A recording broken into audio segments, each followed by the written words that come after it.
J'ai fait le tour de l'exposition et c'est très intéressant. J'ai ma propre lecture, mais j'ai écouté aussi l'artiste qui m'a donné son point de vue.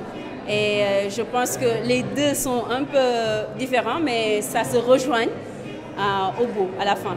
Je les encourage parce que c'est pas facile de réaliser une chose pareille. C'est une œuvre pareille, je dirais même. C'est pas très facile, du moment qu'on sait ce qui se passe ici au Sénégal.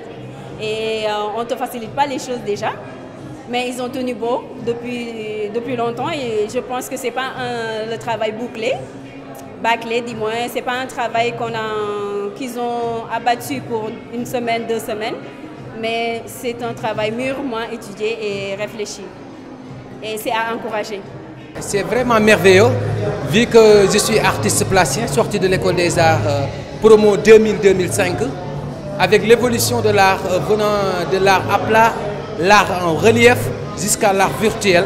Et je crois que ça montre que l'art ne reste pas en rade sur l'évolution du monde virtuel actuel.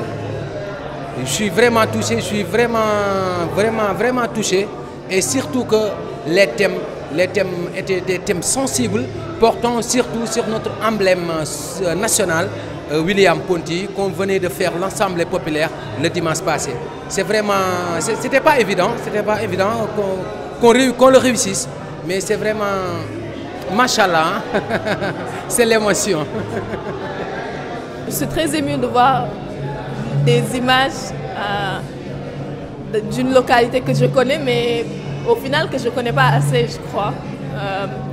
L'amphithéâtre de Sébi Ponty, par exemple, je ne suis jamais entrée, jamais de ma vie. Mais là, j'ai l'occasion, à travers les yeux de Hamdine et le parcours qu'il fait, de voir ce qu'il y a à l'intérieur et de m'imaginer beaucoup plus de choses encore. Je pense que quelque chose de crucial est en train de se jouer ici. On parle de savoir, on parle de savoir alternatif, on parle d'histoire enfouie ou juste pas explorée ou dont on ne parle pas assez. C'est très important que cette exposition existe et toute la recherche vraiment globale qui se fait.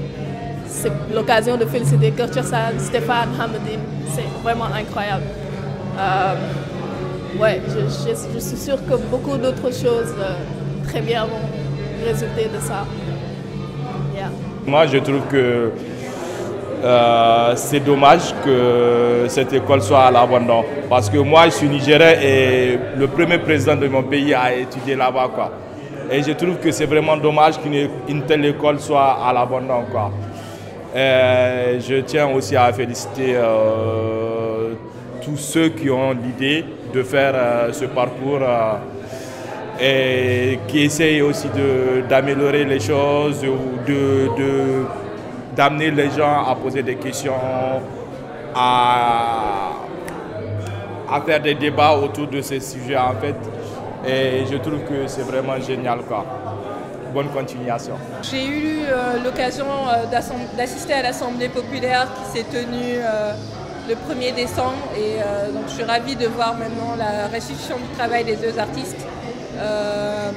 Je suis très contente du fait que cette assemblée soit aussi retranscrite sous forme de vidéo pour que ceux qui n'ont pas pu y assister puissent entendre ce qui s'est dit parce que je pense que c'était très important et je suis particulièrement sensible à cette exposition en tant qu'architecte par rapport aux questions qu'elle soulève, par rapport à l'avenir de la ville, à ce qu'on veut en faire et au futur possible qu'il y a par rapport à la ville de Dakar et aux villes nouvelles comme Diamniadio.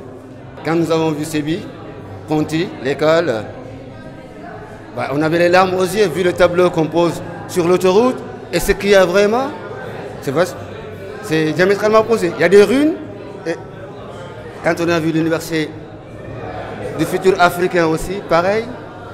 Mais merci pour Kortiosan et les artistes qui ont eu à nous présenter ce thème.